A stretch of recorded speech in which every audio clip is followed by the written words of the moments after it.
Hello, and welcome to a lazy, generic retro game video, in which I am going to talk over some clips of hard driving for the Genesis, laugh at the abysmal frame rate, say turd a lot, because that's what the angry video game nerd does, and conclude that it is indeed the worst game ever for that sweet, sweet SEO and clickbait thumbnail. Well, no. Because hard driving is very clever, incredibly ambitious, and also shows there are a lot of you out there who didn't play 3D games on an Amiga 500 back in the day. And it shows. So anyway, I had this lovely idea for a quick and easy to produce video where I'd talk about a perfect weekend from the early 90s. Going to the Blockbuster Video on Tolworth Broadway, renting a racing game for the MegaDrive, playing the hell out of it, before it had to go back on Sunday evening. Didn't even have to go on a road trip to Tolworth because that Blockbuster has long since closed and become a Poundland. A name that is tremendously amusing for those of our viewers who don't live in a country, which regularly names shops things like Screwfix and Virgin Megastore. It was going to be great. I could talk about the inflation-adjusted price of a MegaDrive cartridge in the early 90s. Grab some easy clips from a Megasys emulator without needing to make some late 90s PC game play nicely with OBS, and maybe even introduce a stupid character to mock the kind of petrolheads who claim to be an elite Willsmith, and yet somehow also incapable of making a car stay under 30 miles per hour if the road is too wide or too straight. But of course, I had to ask one simple question. How did these games work? This is something smarter people might recognise as a thing called a rabbit hole. Well, I'm in that rabbit hole now, and somewhere past the point at which food is making me bigger and smaller. Mostly bigger. Thanks, middle-aged metabolism. Anyway, let's get back to the story at hand with the classic retro racing game. The ones made infamous by Sega's Superscaler cabinets. And, in particular, this one, Outrun. In such a game, your car is at the bottom, in the middle. A single road stretches to the horizon. Trees, signs and other objects whiz past. Except they're not. None of them are doing any of these things. This is all trickery. And to explain why it's trickery, first, I need to explain why consoles and arcade machines were so great at graphics, and PCs were so crap at them. PC graphics cards were designed to do two things well: high-resolution text, and plotting the kind of arbitrary graphics you'd need for important business charts and important science graphs. For the first, text mode allowed high-resolution graphics in minimal memory by plotting characters on a fixed grid, and as shown here, you could make games with it. Even games which allowed you to make games. But while impressive, these still show the limitations of the fixed character grid. For graphics, the PC used something called a frame buffer. This meant an area of video memory where the palette index of each pixel is stored individually. Obviously, storing each individual pixel takes more memory than storing a grid of characters, so this flexibility came at the cost of lower resolutions, and early on, reduced colour depth. It's more complicated than just 1 byte equals 1 pixel, because display devices had to cope with slow memory chips, and display modes which used fewer than 8 bits per pixel. So usually there are in fact multiple planes, and each byte on a plane corresponds to 1 or 2 bits of multiple pixels. Unless you were using the VGA's Magic Mode 13H, which made the card pretend to have something called chunky pixels, where 1 byte does indeed correspond to one single 8-bit 256 colour pixel. Look, there's a reason the book on graphics programming is this thick. What this means is that while it may take a lot of messing around with bit planes, you can arbitrarily plot a pixel anywhere you like. It'll be slow, but that's fine. You're using your computer for sensible work purposes.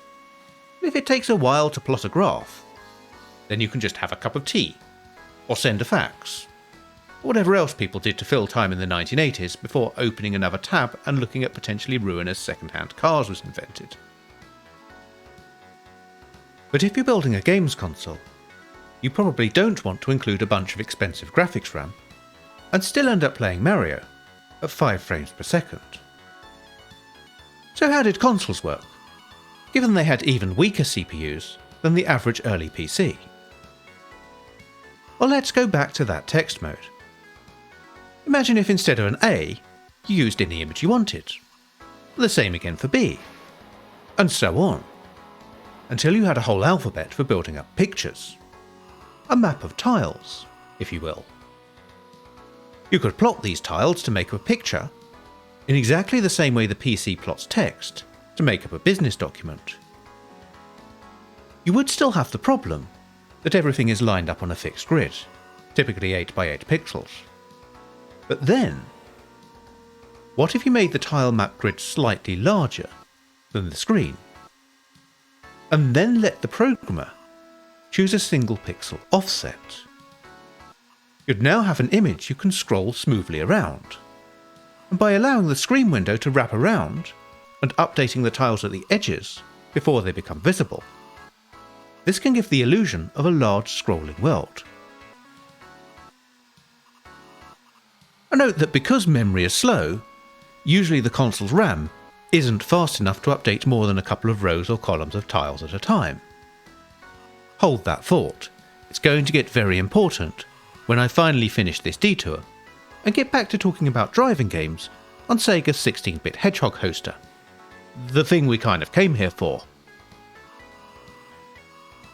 The problem with using this tile-based map, the so-called background layer, for a whole game, is that while it can smoothly scroll as a whole, everything within it still needs to be placed at those 8 by 8 increments, which isn't very satisfying for a game. Either your character moves like they're in ZZT, or you'd need to store an enormous number of tiles to support each sub-tile movement. So instead, you add another layer, which is the sprite layer. This allows placing a fixed graphic tile anywhere on screen, usually with some limitations, such as only having so many on screen at a time, or only having so many on a single horizontal line of the display. Exceeding these limitations is the source of the classic flicker, which plagued so many ambitious 8-bit games. Wasn't this supposed to be about driving games? Well, I always did like driving to the edge of the map. You might wonder, given that consoles and arcade hardware use tile maps and sprites, quite how something like Outrun works with that road rushing toward you. These games added an additional layer of trickery, enabled by the fact they were outputting to analog cathode ray tube televisions and monitors. A CRT television built up an image by tracing an electron beam across a screen coated with phosphors. So it scans left to right, then back across for the next line, and so on until it reaches the bottom of the screen, at which point it goes back to the top and does it again. This is why you used to see rolling bands if you took a video of a CRT using something that doesn't share exactly the same frame rate. You're seeing where the beam got to each time your camera took its frame. There are two very important points in this process for doing computer graphics. Blanking intervals. Times when the electron gun isn't drawing anything on screen. There's one big one, called the vertical blanking interval. This is where the beam returns to the top after drawing each frame. This is a long time in computer terms, and was used in broadcast systems to carry signals like teletext. If you're writing a game, this is when you update the tile map and sprites, so they don't change in the middle of drawing them. The other is the horizontal blanking interval. This is when the beam has drawn a single line and returns back to the left-hand side of the screen to draw the next. But why am I telling you this? Am I so far away from talking about console driving games that it's time to stop and ask for directions? Well, not quite. Let's consider a typical driving game background. Here is a straight road, disappearing off into the horizon. Typically, this would be on the background layer. And we know the background layer can be scrolled left and right. But that doesn't give us any curves. It just offsets a straight track. However, what if we change the horizontal offset during one of those horizontal blanking intervals? Well, we've just changed the scroll position in the middle of drawing. So everything that's already been drawn will use the original position.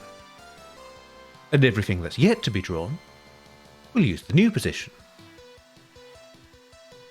Do this on every interval by carefully judged amounts.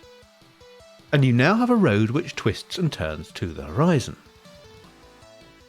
Now, if you want to be very clever, you can also change the vertical offset, lengthening and foreshortening the road to simulate hills. And if we're on a console with a big enough background layer, we could swap between two different roads to add stripes for more of an effect of travelling at speed.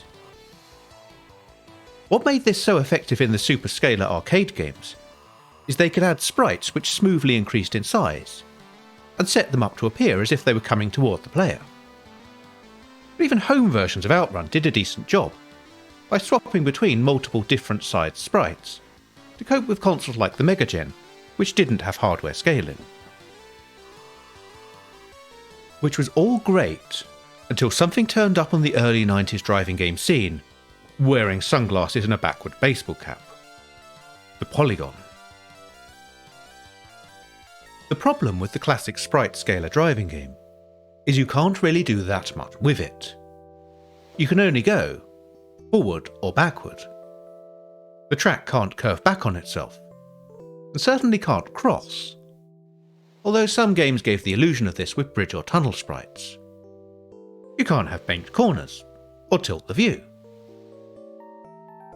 Now, using 3D polygons to build the track does allow you to view it from any angle, and have any geometry you like, limited only by the power of the computer, which steadily increased through the early 90s. However, that limit could still be very noticeable, and it's one that will come up again once I start talking about drive assist games, rather than giving pointless, boring context. Because however boring it may be, this is some important context. Here is Jeff Crammond's Formula 1 Grand Prix, as your average retro gaming video will show it to you, running at a frame rate and detail level that needed a clock doubled 486 to achieve. And here it is, running on a recreation of the PC I had at the time, a mildly overclocked 286. And here it is, running on an emulated Amiga 500. Yes, in one case this is only about 8 frames per second, and yet we consider this totally normal at the time.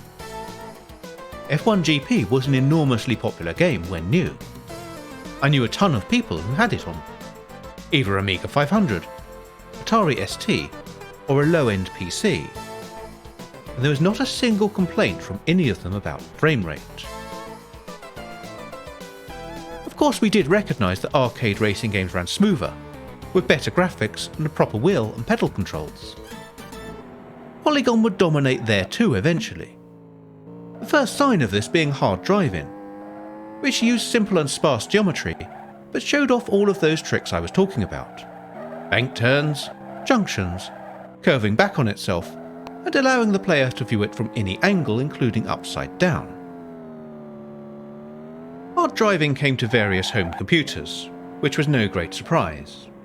And also the MegaDrive, which, if you've been keeping up with all my guff about how the graphics work, or just have modern expectations about frame rates and on-screen polygon counts, should be a great surprise.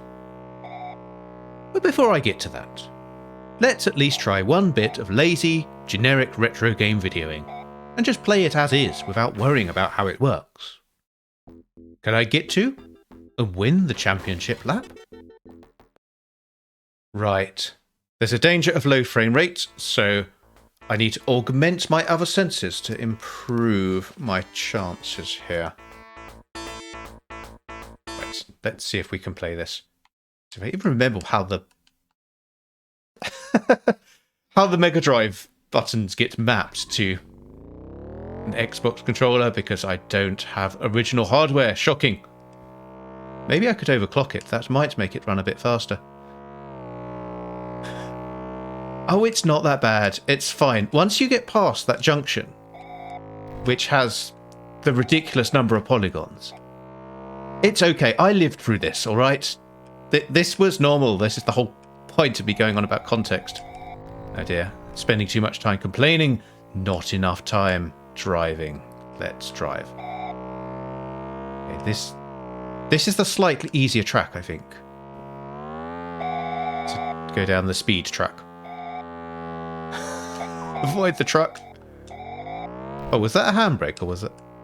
I'm not sure what the brakes are on this. I think the brakes are just rubbish.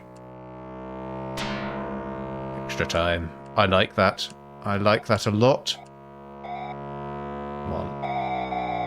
Right. I think if I don't crash, I will qualify.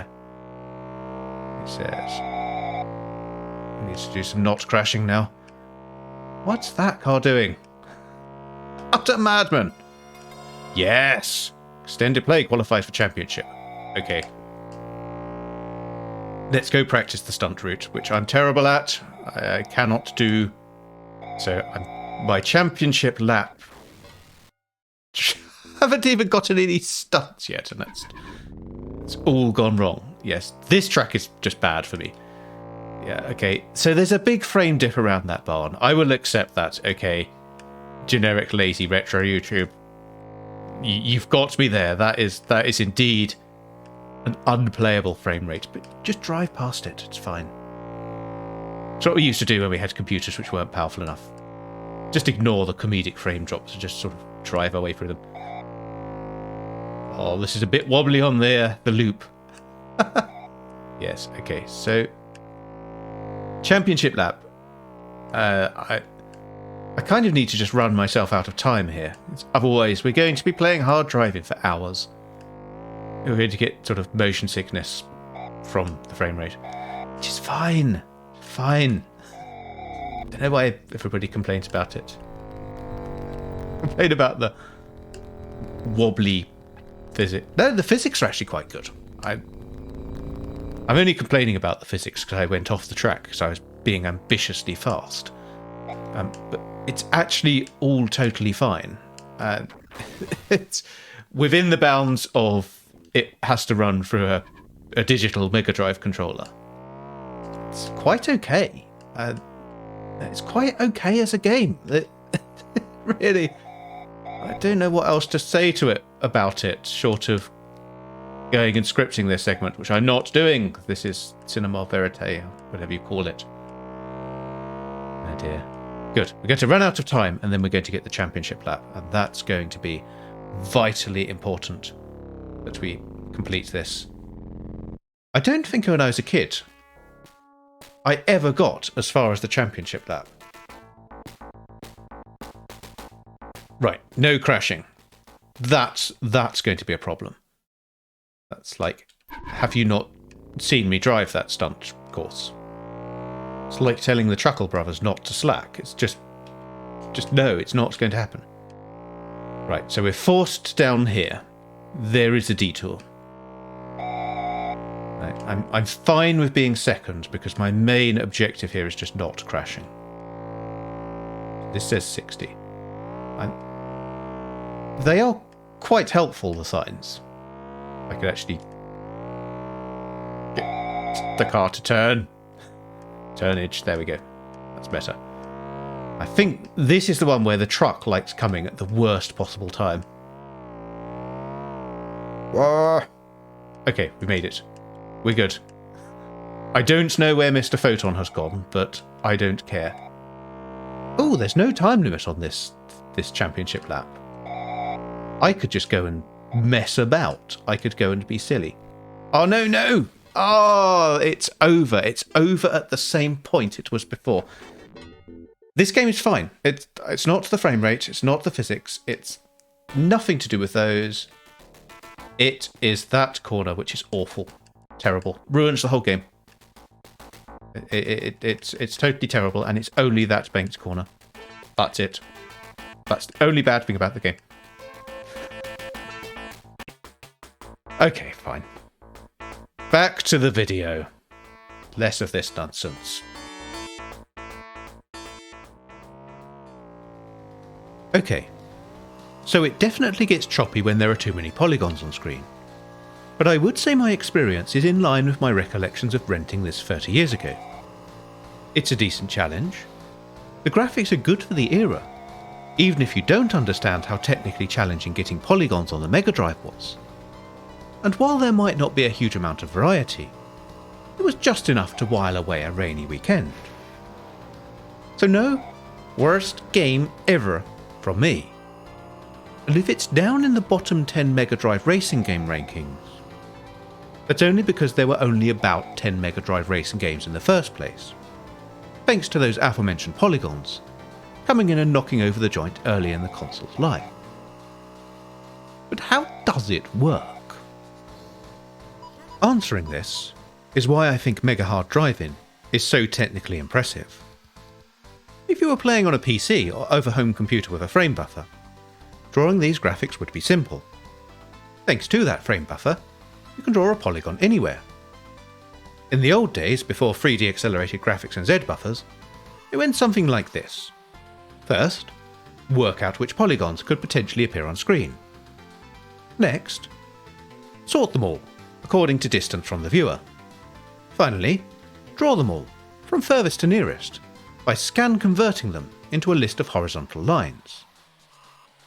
Because you draw the nearest last, objects appear convincing as solid, rather than a bizarre jumble of overlapping triangles. Now, this is great and all, but the Mega Genesis drive doesn't have a frame buffer.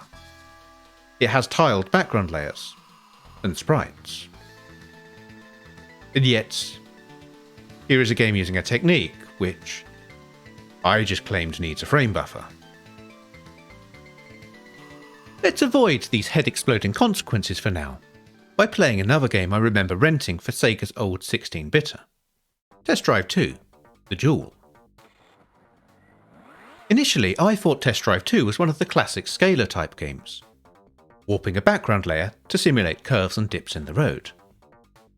But when I looked at the tiles in a debugger, I saw something more interesting was happening. These road tiles were changing every few frames. On the Genescive, unlike the NES, which would only pull tiles direct from the ROM cartridge and required a mapper chip to provide different tiles, you can write to the tiles in RAM. And that's exactly what Test Drive 2 is doing. Using a subset of tiles as a frame buffer, and drawing whatever the hell it likes to them. The downside here is the MegaDrive can only transfer a limited number of tiles from RAM to its VDP video chip per frame, far less than a whole screen's worth. Test Drive 2 gets away with this, because the road is only a small portion of that screen. And even so, it can't do anything else on that frame. Run it step by step, and you'll notice it updates the road, and then the sprites for roadside objects and vehicles. But speed it up, and it runs at a pretty decent rate compared to the home computer versions. So if Test Drive 2 can use the tiles as a frame buffer to draw a simple road, then can Hard Drivin? Yeah, it can. They both do fundamentally the same thing, except Hard Drivin is doing it in a much more complex way. What Hard Drivin is doing is taking all those operations needed to run a 3D polygon-based game and running them on the MegaDrive 7MHz Motorola 68000 CPU. It is, after all, more or less the same chip as the Amiga 500, and we know the Amiga can do 3D games, even if it's at a fairly low frame rate. Of course, the Amiga and PC have the advantage that they can create both an on-screen and off-screen frame buffer. building up a new image over several frames, and then flipping between the two once the new image is ready. So you can run at 8 to 12 frames per second on your 50Hz TV or 70Hz monitor, without it being a mess of torn frames. The MegaDrive needs all of the tiles used in the tile map to be ready when it starts drawing the next frame. And we know there's no way to get a 7 MHz 68000 to do full screen 3D at 50 or 60 FPS, and not enough memory bandwidth to copy that many tiles to the VDP, even if it could. If we try to do full screen 3D using the tile map, we'll end up with broken output, where part of the screen is showing the new frame, while the rest of it is showing the old one. To get around this, Hard Drivin does something quite clever. It maintains 2 screens of tiles in the tile set, emulating the double buffering technique of those desktop computers. Each frame, it updates as many tiles as it can on the unused set of tiles. Typically this takes around 4 frames for a whole screen, because it turns out blast processing can only do so much. When those are finally ready, it swaps the tiles referenced in the background layer to look at the screen it's just drawn, and starts drawing the next set. This is so ambitious and clever that I can forgive it that vintage frame rate and occasional slowdown. This simply should not be possible on tile map and sprite-based hardware, and yet here it is. Real-time 3D polygon graphics. Even if calling it real-time is debatable to a modern audience who've been spoilt by solid 60 FPS. Remember, there's no special chips in this cartridge. All of this is done using just standard Motorola 68000 processor in a standard MegaDrive console. Which leads me to another game I really should mention if we're talking about best/worst games ever, and cramming seemingly impossible polygons through the Super Aladdin Boy. One advantage of renting your games is you got to play cartridges you could never have afforded to buy, including the infamously expensive home port of Virtua Racing. Virtua Racing was 70 quid in the early 90s level expensive, because the cartridge contained its own CPU. 23 MHz Samsung DSP, marketed as the Sega Virtua processor. If you're anything like me, you'd have read this in all sorts of retrospectives and walked away wondering, how does that actually work? What kind of crazy cartridge port wizardry does the Mark V have to allow a whole other CPU to take over? Well, believe it or not, I just explained it. The SVP renders 3D polygons into a tile set, and the master system with benefits does a DMA transfer out of what it thinks is cartridge ROM to the VDP, just like it would with any other cartridge. Because memory bandwidth is limited, it takes 3 to 4 frames to do a complete transfer. So Virtua Racing uses a similar but slightly different trick to Hard Drivin to emulate double buffering. It creates a background layer which is 2 screens tall, and then switches the vertical offset, depending on which one happens to be ready at the time.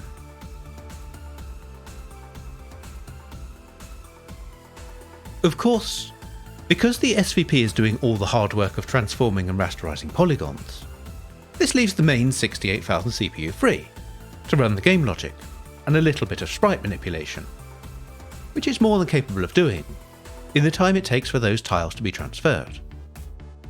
But that time means ultimately Virtua Racing, or indeed any other SVP-based game, had there been more than just the one, would always be limited to 15 frames per second for full-screen graphics. It is an absolutely rock-solid 15 FPS, and as I've explained, that was considered acceptable at the time. Well, just about.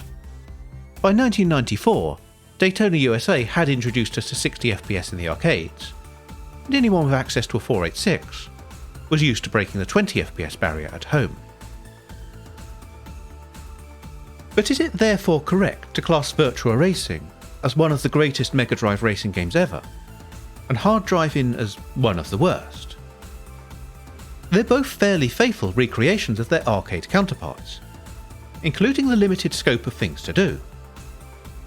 They both run at frame rates which were on the low side but still acceptable when each was released, in 1991 and 1994. They both use the same clever trick, to show 3D polygons on hardware not designed in the slightest for it. If anything, Hard Drivin is the more impressive game, because it doesn't cheat by adding a whole extra processor inside the cartridge and charging you 70 quid for it. Maybe I'm not convincing anyone, with my memories of days when juddering frame rates felt like perfectly normal gameplay, and I should allow the modern retro scene to re-evaluate the things we used to just put up with. If nothing else, it makes that whole angry game reviewer genre a lot easier to find content for. But for anyone else who stayed up all night renaming Helmut Becker and Kurt Langer, and then raced against them without worrying about the update rate, grab a time machine. I'll see you at Tolworth Blockbuster. We've got some games to rent.